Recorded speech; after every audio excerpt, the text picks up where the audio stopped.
The current coronavirus pandemic has impacted people everywhere.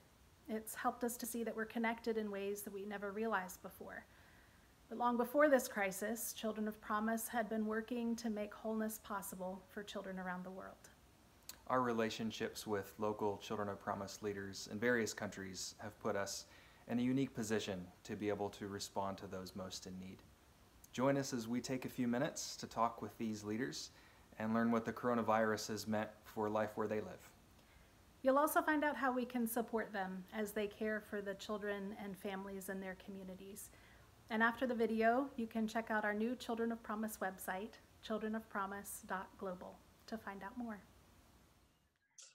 Well, today we're so thrilled to be able to sit here virtually with some good friends in Uganda, Colleen Stevenson and Edrin Serwano, who are our Children of Promise directors in Uganda and doing amazing work. Uganda is actually the biggest Children of Promise program in the world. And they've been ministering to children for a lot of years, doing amazing things all over the country. And so what we'd like to do today is just ask a few questions, especially about the current events of the COVID-19 pandemic, and just hear from you about how you're dealing with that, how the country is experiencing it, and to help our sponsors and advocates around the United States and Canada and elsewhere know a little bit more clearly how you're being affected there. So we've got just a few questions to ask, and we'll be eager to hear your responses. We thought we'd just start, if you would just give us maybe a brief greeting, and then give us a little bit of an overview about how you're seeing the COVID-19 pandemic experienced in Uganda, and how are people generally feeling about it? What are you seeing? Well, we greet all of you, and we're so excited about this chance to be able to share a little bit about what is happening here. And so I'm Colleen. I'm Edrin. And together we've been working at the sponsorship program for quite a long time. And it's exciting to see the changes and also a challenge. And right now we've gotten a huge challenge with the COVID-19. It has changed our world. It has put everything down to within our walls, and the children who were in school, I think about 3 weeks ago now, were asked to go home. And that's 15 million kids around Uganda had to go back to their homes. And this was a shock to everybody because most of the schools had just started functioning. They had gone back to school the second week of February. And so they were about a month into it. And all of a sudden they were told, nope, you've got to go home. And okay, for the day scholars, it's a big adjustment, but even for the boarders, it was a huge, huge adjustment for the whole family. Because normally the families within their homes send them, they put everything, they scrimp and save, put everything together and send them to boarding school because they know they're going to be fed. Now they had them back home. Everything they had put into that was gone. So it's been a struggle for everyone. And with our Children of Promise kids, we had just put all of the fees into their schooling, and all of a sudden they had to go home. So yes, it's been a big adjustment. We're going to add to that. Yeah, because we never expected, actually nobody expected this. It was just a blow, and then the president gave a highlight on it and told everybody to go home. Mm-hmm. So it's a challenge to every home, to everybody, not only. So it not only affected the schools, churches couldn't meet, weddings couldn't happen unless you have 5 people, funerals, only 5 people. All of this is really anti-culture because here people have huge crowds at weddings and funerals and social events. So all social events have to stop, and people have been told to stay home. So even recently, the restrictions have even been tightened further. We've been told even going out for walks, exercising, you're not supposed to do it. You have to exercise within your 4 walls or in your compound, And even the president, Museveni, put out an exercise video, which has actually gone viral. But we've been told that you only go out to get food, and you have to either use bicycle or you walk. And if you don't have that, if you're fortunate enough, Tim has a letter that he can go out for to do his building and all that. But otherwise, most people, cannot go out. But I think Adrian can tell you how he came to be at this video today. Yes, I tried my level best because I have a pickup, and I've been telling people that I'm taking food in case I'm stopped. I'm taking food to my family. So I have a family in Luzila. So good enough, I tried and I came. How many roadblocks did you go through? I went to around 15 roadblocks. People have been stopping me to come to reach this place. So these roadblocks are put in place by the government to kind of monitor people's comings and goings? Yeah, yes, to limit people from movement. They don't want people to move. They want people to stay home. Everyone has to be home. So it's put a challenge on everybody, and this whole situation has affected the possibility of getting food. So, okay, some people are working in their gardens. Other people in the cities have no way of doing that. They have small businesses that feed them hand to mouth every day, and now they don't have that. So it's really been a struggle for everyone who has these small businesses around the city, because if you sell food, you have to go to the market and you sleep with your things there. You're not supposed to go back and forth. Wow. And so it's just the whole change of lifestyle has been really complicated, and it's affecting the psyche of people here because they're very social, as you know, and they live in very close quarters in the cities and in the towns. So now they're told they have to stay away from each other, and they're supposed to wear a mask, and they're supposed to, be careful how they can't touch, they shake, they can't hug, nothing. So it's really affecting the psyche of everybody. A really dramatic shift in no time at all. That's amazing that people really have to make such massive change in their entire lifestyle. Right.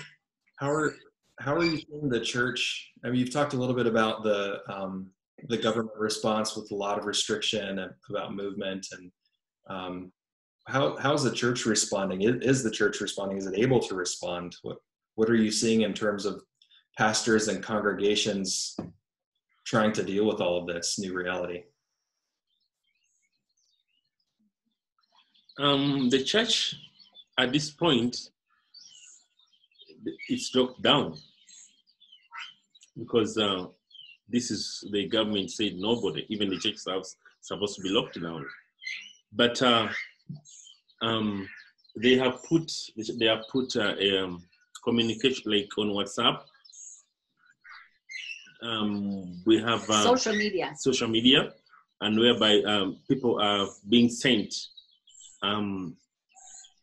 programs, what they should follow, maybe Bible programs, quotations, and then so that they can be lifted up. This is the only way, and even prayer being sent on. That's the only way we can contact people from various places. I would say that the development arm of the church has become very visible at this time. We are very, very blessed because we've had some private donors, and even the German church, Kinderhilfswerk, have sent funding, and we've been able to do food deliveries. So we've been able to we have some people who have pickups, and they have certain kinds of pickups. They allow them for food distribution or pickups. And so we've been able to take the food to the different drop-off points where they then are distributed in a very orderly fashion. The local government is aware of it and very supportive because they realize people need food. Yeah. So the food deliveries have been successful, and we've been able to do them in different places around Kampala, even outside of Kampala. And we're very thankful for some of our young men who are willing to do that. And Adrian is one of them, so we're very thankful for that. But we have received donations, and we've been able even to send it out through mobile money to our various cluster areas, and they've been able to do distribution. So our development wing to the grandmothers, the elderly, those who are in the AIDS program, women in ministry, especially those who are in poverty level, we've been trying very hard to make sure that they get some sort of food deliveries every week. And this, I think, has been a real example of Christ's love through donors abroad, giving to us here, and we pass it on to those who really need it. And we're so thankful for those kind, I mean, giving at this time is a huge sacrifice, and we really realize that, and we're so thankful. Yeah, and actually this was something so great to have this kind of donation. When I was given a chance to deliver some donations, I went up country, and then the focus point was the judges, the old people. We found them in their homes. The only thing, instead of thank you, they were just crying. Mm-hmm. So it's so that they really needed this food it came at the right time. And then we had, when on our way back, the pastor was calling us, telling us the good news, that it was not only delivering food, but they had also good news of people accepting Christ. So those are kind of encouragement. Yeah. How are you seeing Children of Promise, the Children of Promise program affected in Uganda? We've been in touch with various areas around the country because we've tried to deliver some assistance to every region. And we have 6 regions, including the island districts. And of course, it's not enough. It's just like a drop, but everything is helpful. But the kids especially really need care. Many of the kids are in homes that are HIV positive, so through TAP, or grandmothers are taking care of their grandkids. So there's some who are receiving, but the majority are just waiting either to go back to school or waiting for something to happen. Mm-hmm. So food is a huge issue in most homes, and our kids really need help. I wanted to ask a follow-up question to that a little bit, and here we're hearing that there's an anticipation that they're going to be able to reopen things and kind of re-engage the old way at some point in the not so distant future. But a lot of us are skeptical that it's going to happen very quickly. What's the thinking there about how? Is there any idea about how long this is going to go on, or is there any light at the end of the tunnel, or does it look like this might just be the way it's going to be for quite some time?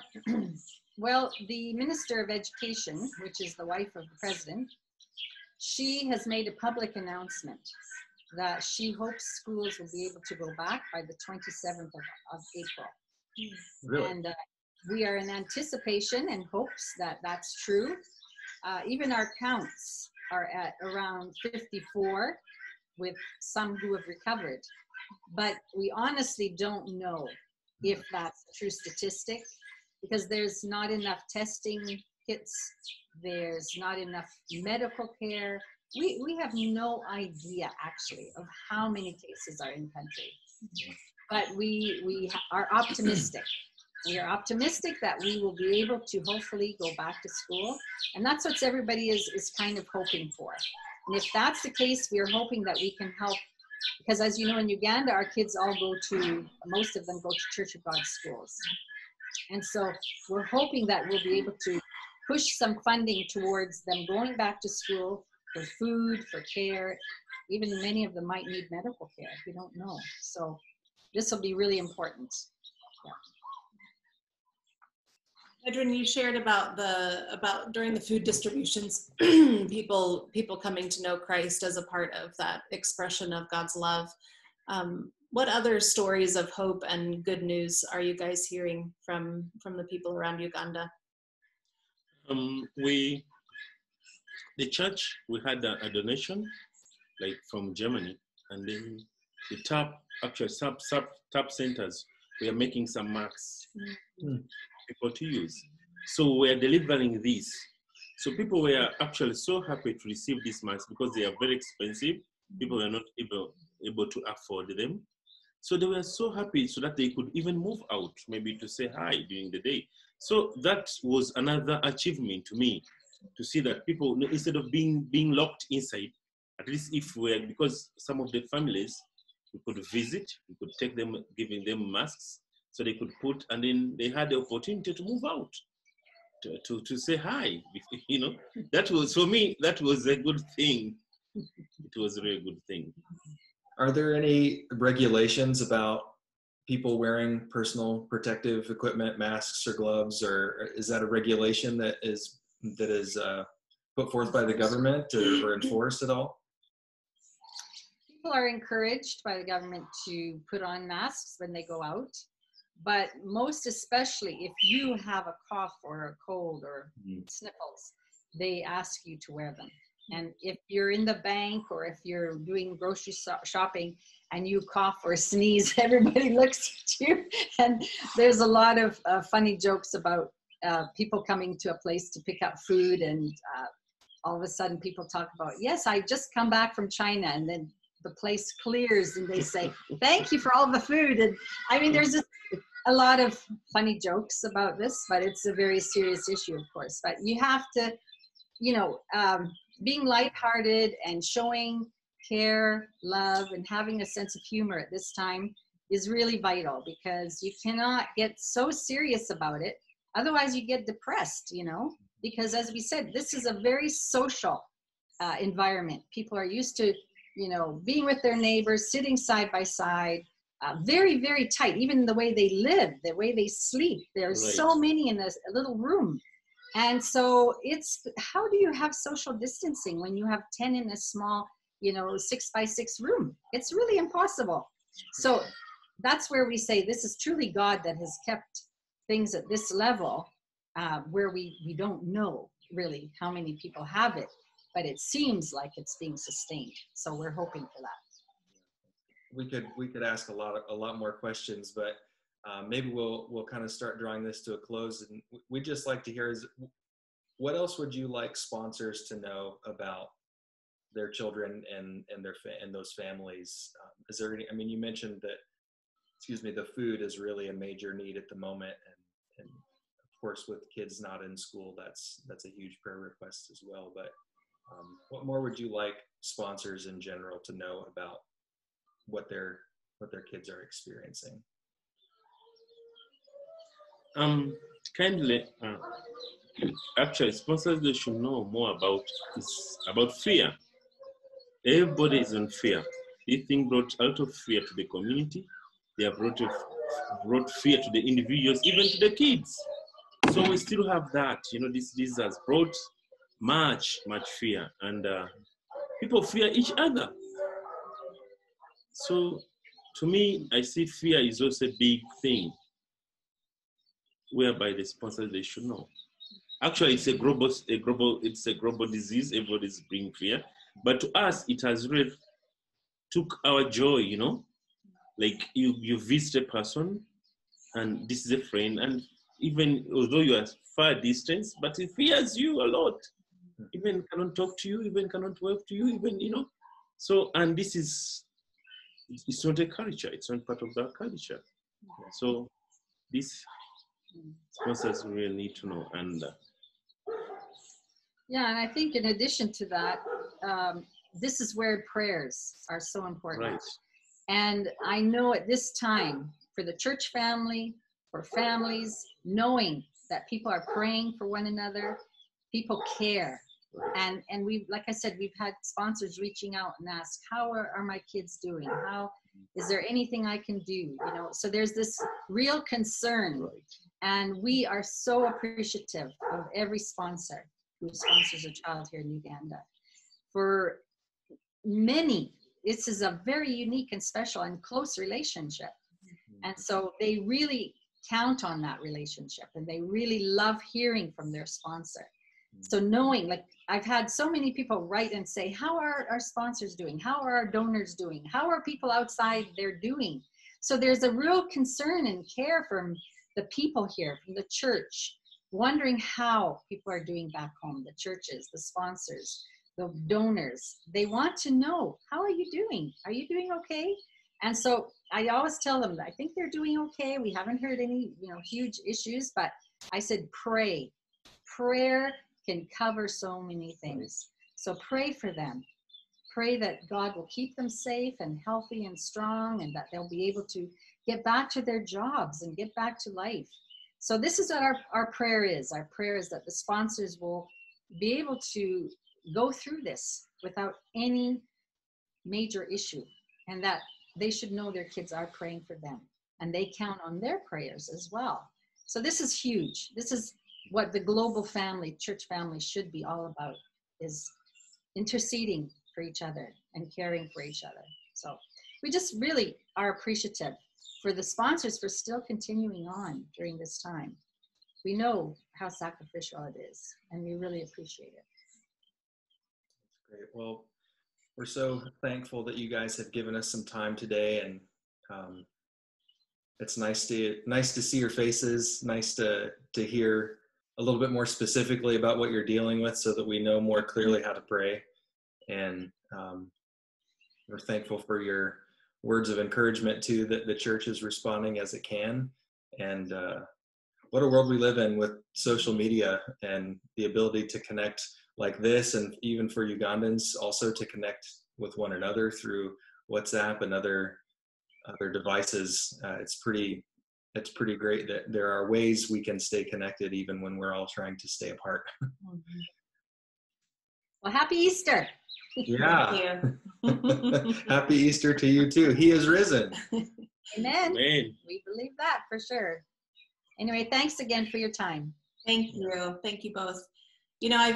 As we've been making decisions about emergency funds and how to distribute them, the need is so great, and the resources are great but also limited. And my prayer has just been that God will multiply it like the loaves and the fishes, and that there will be an abundance, and that he will use what we have to offer to meet the needs of the people. And so that continues to be our prayer, and we'll just continue to respond with the resources that he makes available to us.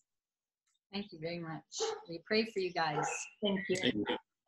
Appreciate that.